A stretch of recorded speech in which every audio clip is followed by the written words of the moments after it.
All right, here we go. It's hour two. Been waiting for this for a long time. Live in Los Angeles, it is The Herd, wherever you may be and however you may be listening. Thanks for making us part of your day. I used to have a relationship at the other place with David Stern, the late, great Commissioner David Stern, who was the boss of Adam Silver. And it was always funny because he would join me during his lunch, and he was always eating during the interview, which I made sure he knew that I knew. But the interviews were feisty and fun. And so I've been looking forward to this because the NBA is still incredibly culturally relevant, and they just signed contracts with networks for $77 billion. And they do get beat up a lot because, let's be honest, their star players are often bigger than NFL players. So there's a lot to unravel and unpack here. And we bring on Adam Silver, 11 years as the NBA commissioner. So let's start with the good stuff. International expansion, China and Africa. You have a new CBA for 7 years. You just signed a massive TV deal. I like the NBA Cup. I'm a distracted consumer. If the court's purple, I know it matters. I like it. I think it works. So there's a lot of good here, more good than bad. But I'm gonna set this question up because this is something I struggle with. I'm a consumer and I'm distracted. I'm on my phone as much as TV. So I have been watching Caitlin Clark and Angel Reese. They feel like bird and magic because I am viscerally connected to them via college. This is why studios do sequels. I know the actors. Zach Edey, I really like watching him play. He's having a very nice rookie season. But I know him because Matt Painter and Purdue is a big-time program. It would be reductionist to say he's succeeding because he's big. He's succeeding because of what Purdue did. And not only that, Commissioner, but I got to watch the growth. So I am emotionally committed to Zach Edey. I think your heart was in the right place with the G League. But it hides players from me that I want to grow with. Is there an argument to be made that college basketball, I feel like it's not that it's marginalized, but it's not as big as it could be. It could be such a microwave for your stars, and the league doesn't see it that way. Is that a fair criticism?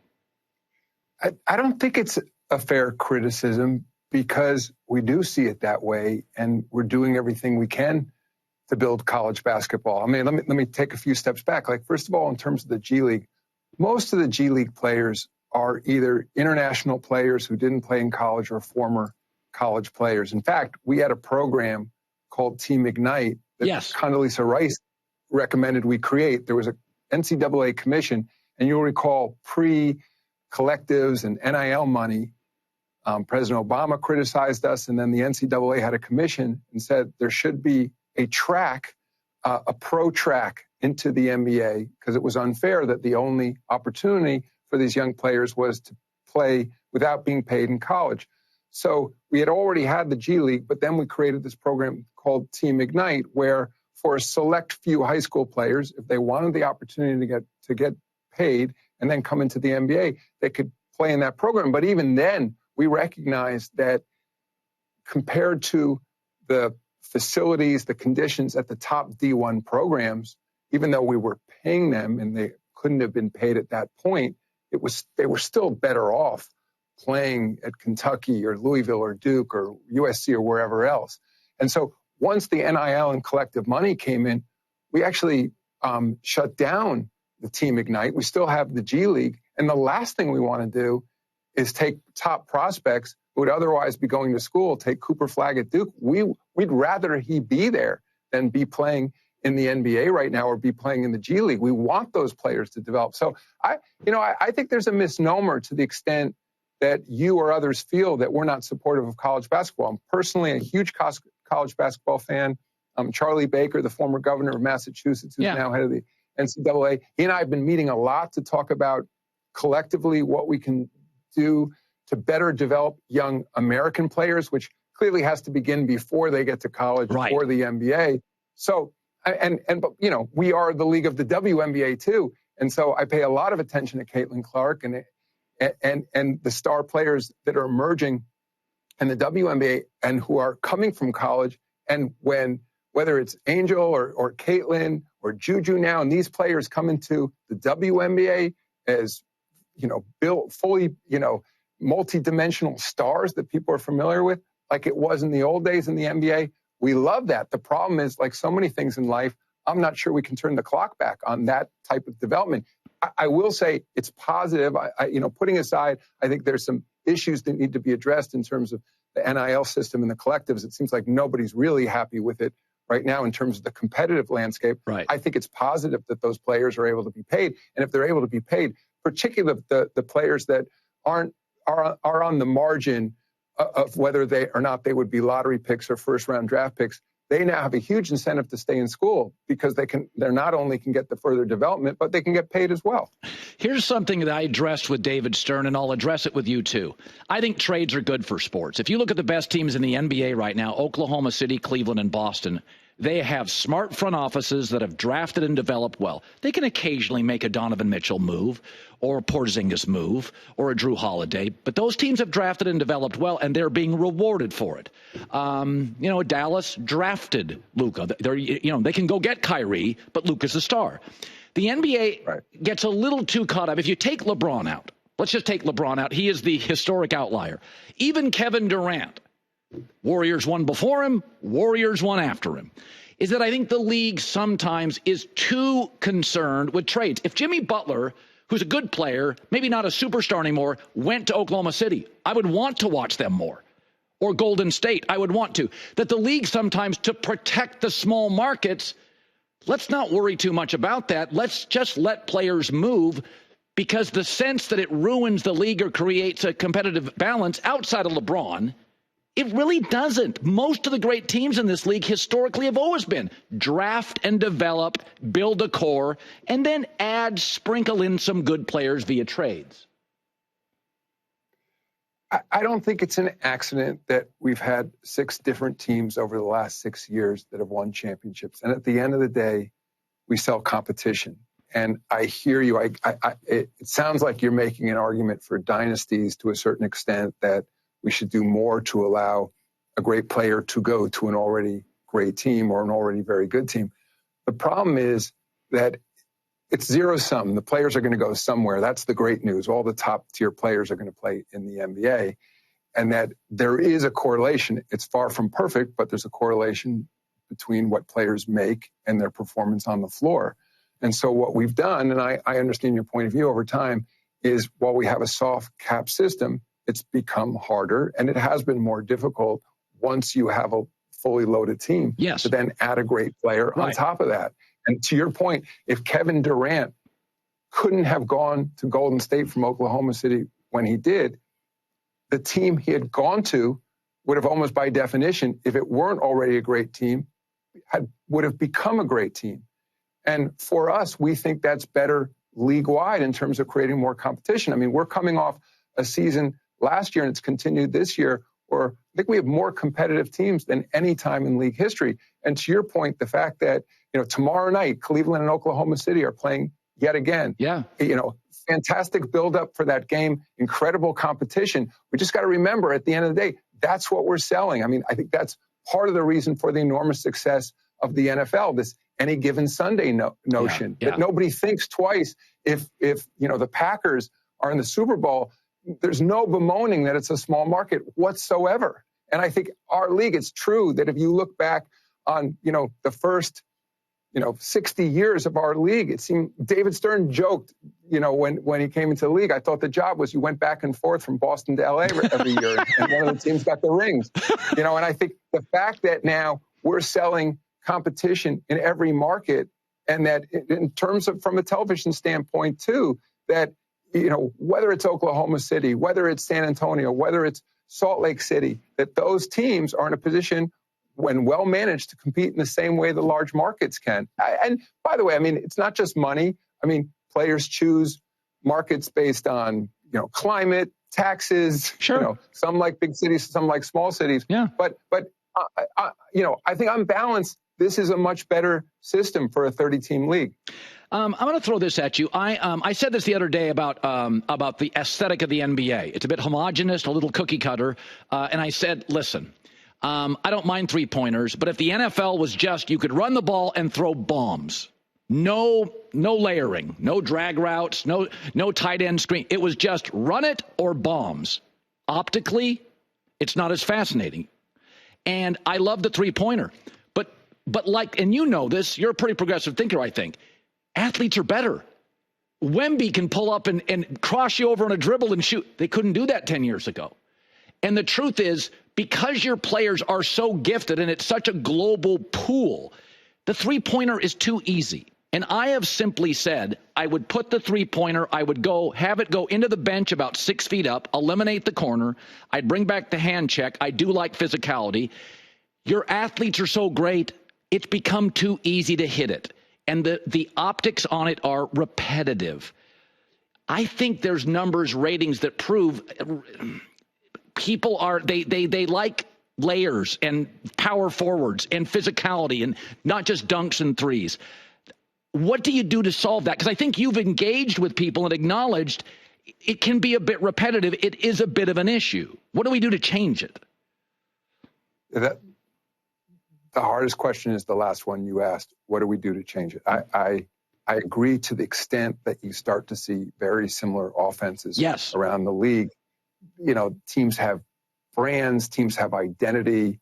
You know, Joe Dumars is a colleague now at the league office, the Bad Boys, et cetera. You know, I think, you know, the Showtime Lakers. So I recognize that to the extent that offenses start to look very similar, we lose that. At the same time, the league is going through a transformation. Just as you said, players like Victor Wembanyama, players like, you know, Jokic are doing things big men never did historically. I mean, It wasn't that long ago, Colin. You'll remember that conversations you had with David Stern, we would bemoan the lack of skill among some players, that, you know, there was a sense there was too much physicality around the game. Yes. That the play under the basket, you know, that you would have, you know, the Hack-a-Shack era.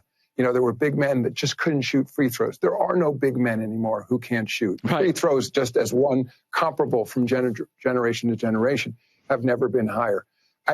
So I think we just got to be careful. Like, the one thing I want to do is, I don't want to sort of knee-jerk move the three-point line. We're sort of going through a process now, seeing how these players are adapting to the new rules and figuring out if whatever changes we should make. I mean, to be honest, I wish it were as simple as just moving the three-point line back, because then we would just do it. I mean, part of the concern from the basketball folks is that if you move the three-point line back, you'll end up sort of just clogging up, you know, the area under the basket. And that's not such attractive basketball either. I think this is doable. I think by examining the game and sort of seeing where it's going, I mean, it frustrates me a little as well, because it's obviously you're representative of what a fair number of people are saying about the game.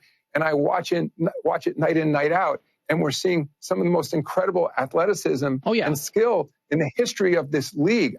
Again, Victor Wembanyama. But I think you're also saying, too, that if we move the three-point line back and what we ended up with was Victor Wembanyama standing under the basket the whole time and just waiting to dunk, that wouldn't be interesting either. Right. So you know, one, I assure you, we are on it. I think it's a very fixable issue. I mean, it's, you know, we've gone from, I mean, I always tell the story, like Bob Cousy, who, I don't know, he's around 95 years old, still stays in touch with me. And he'll call me after watching a game and say, I'm so frustrated because the commentators think that what these players are doing, let's say from 28 feet or 30 feet, and seemingly just flicking the ball up with their wrists and swishing these three-pointers, that somehow that's easy. He said the skill level is incredible.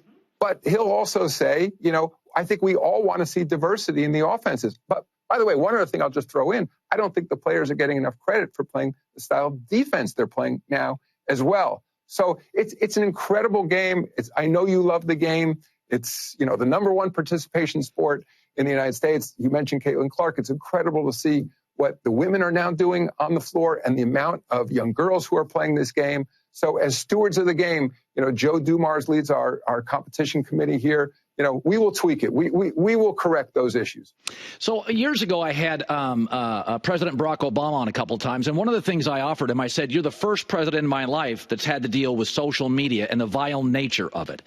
It may not change policy, but does it change the discussions in the briefing rooms before you go out? Does it change the way perhaps you think of policy? Because we're in a tribal nation, it's very loud. So along those lines, I love George Brett as a baseball player as a kid, Kansas City Royals. George Brett often missed 30 games in a season. Nobody thought it was load management, right? We live in a different time. Platforms call it out, and tickets are more expensive. So it does bother me. I'm a small town kid. I went once a year to see downtown Freddie Brown, Gus Williams, Dennis Johnson, Jack Sikma. If they didn't play, that was the game I got. And I can see that little kid in Milwaukee, middle-class family go, and Giannis could play, but he doesn't. Is it a bigger I think it's a problem. Do you view it as being sort of platformed up by loud voices, or does the league look at this and think, our middle-class fans, they go to one game a year. They're not corporate stewards. And that they want to go and see their stars play. I think it's serious. Do you in the league think it is a problem that is something you want to solve? We so much think it's a problem that in the last collective bargaining agreement, you may recall, we added some provisions to further incentivize players to play as many games as they possibly can by making them ineligible for certain awards, certain benefits if they fall below a certain level of games. Having said that, to your point, and I'm never going to shoot the messenger in terms of whether it's social media or the media. It's a real issue. And how can, for that family, for that one time that they're going to go see the Bucks or the Lakers or the Knicks or whatever else, I completely understand their point of view. The problem is, as much as we are an 82-game league, take LeBron, for example. Okay. LeBron has missed, I think, 3 games so far this season. Yeah. He's 40 years old. He has the most minutes in NBA history. And he's missed, I think, 3 out of, let's say, 37 games so far. I think that's incredible. Now, for the family that went to the Laker game of one of those 3 games, I understand their disappointment, and I know he does as well. It's with a season as long as we have, by the way, and whether it's because load management or an injury, it's still the same impact on that family. And all I can say is we've worked with our teams. We're working a lot on the science. I think, incidentally, you don't hear load management so much around the league anymore because I think we've dispelled that notion that it's somehow through some analytics or a computer program that on November 12th, you can make a decision that a player should sit out on December 20th, which is what was going on in the league. And in fact, my understanding, at least of the data that's come in so far, it may even be the case that some of the early season injuries are caused by players not having enough load. Because even Thank you. Again, it's kind of fascinating. Like when I got to the league a little over 30 years ago, a lot of players would take the month of August and literally go fishing. Yeah. They would chill out and they would eat a little bit more, gain a little bit of weight. They'd come into training camp, and that's when you got back into shape. And you'd lose those pounds, and you'd play your way and train and practice back into game shape.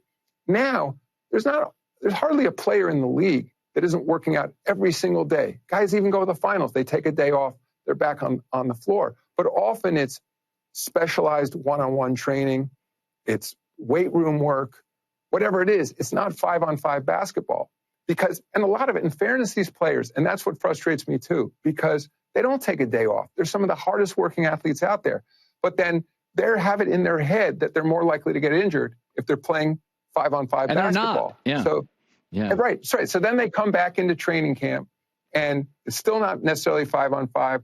There's the preseason. Again, minutes are limited. Then, boom, the regular season comes, and at least I can't say it's perfect. I know it's causation yet, but there's certainly correlation early in the season that you see those guys. And it's interesting.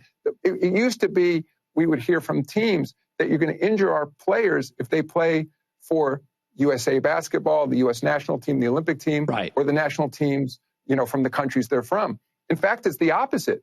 We have fewer injuries, and maybe not surprisingly, from the guys who participate in competition over the summer, because the load is maintained. They're not overdoing it. But they come back, and there's that the consistency of the load, throughout the off season. So I think this is an area too where better data, AI is changing everything. Yeah. Where we're going to be in a position, I think, where we can convince the teams and convince the players that actually playing is in their interest. But unfortunately, we're never going to be able to completely solve that issue for that family that comes to that game and is disappointed. I will say, just lastly, and maybe it speaks a little bit to the data, that we're coming off last year. In the entire history of the NBA, it was our highest attendance. And I'm sure, I read that. Market, no doubt, the highest ticket prices too. So I will say, yes, there are fans disappointed, but people love the NBA experience. They love going to the games. I understand when there's a particular star you're interested, but also we've never been deeper in terms of the talent too. 450 players in the league. Okay, I'm going to ask you a couple quick ones because I know you're a busy guy, much busier than me, and these can require shorter answers. So one of the things, the iPhone has changed everything. Our society is more caffeinated, more distracted, and more frenetic. Hockey regular season, baseball regular season, NBA regular season. It's just harder to get ratings. Events, UFC on Saturday, college football, NFL, Olympics, World Cup. Events get excellent ratings. It's not necessarily the fault of a league if there's a decline in Monday through Friday. And as I look and read stories about the decline of ratings, my take is it's an iPhone issue. It's not baseball until Ohtani and the Dodgers put up basically the best, most talented team ever. The Dodgers had great ratings. Is it just possible that, hey, we have contracts that limit the number of games we can be reduced to? We don't want to make one and done like college basketball. Is that your regular season ratings? They don't matter that much because I just saw your new TV deals, and that the media makes a bigger deal of the truth is we're good when it matters in May and June. And that's just a new world. Yeah, you asked me to answer shorter, so I'll try to be. There's so much that could be said on this. So first of all, this season, just to set the record straight, we're up about 4% on ESPN and ABC. That's our rating story so far. We're coming off last season where it was our highest regular season ratings in 4 years. But the issue is, especially for a sport like the NBA, where we have a very young fan base, young men, yes, young women, cable, as you know, and I'm sure it has an impact on your show as well, that since you last interviewed me, 5+ years, there's been yet another dramatic increase in the number of people who subscribe, I'll call it traditional television, cable, satellite television, or who watch traditional television. So much so that from a decade ago, it's like 50% fewer people watch traditional television. In fact, last year, the lines crossed. More people are now watching programming on streaming services than they are through legacy conventional television. So back to the iPhone. So those deals you talked about that we just entered into for next year, part of the reason I believe, in addition to the sport itself, that we're able to provide so much value is every one of those new partners, Disney and ESPN, NBC, Universal, Peacock, and of course Amazon, provide their games through streaming. Maybe in the case of NBC, it's also broadcast, or Disney, ABC, and ESPN, but every single game beginning next season is going to be available on a streaming service. And then, burden on or onus on us then that we know now there's the opportunity to watch this programming on those screens, on those TVs they carry everywhere they go.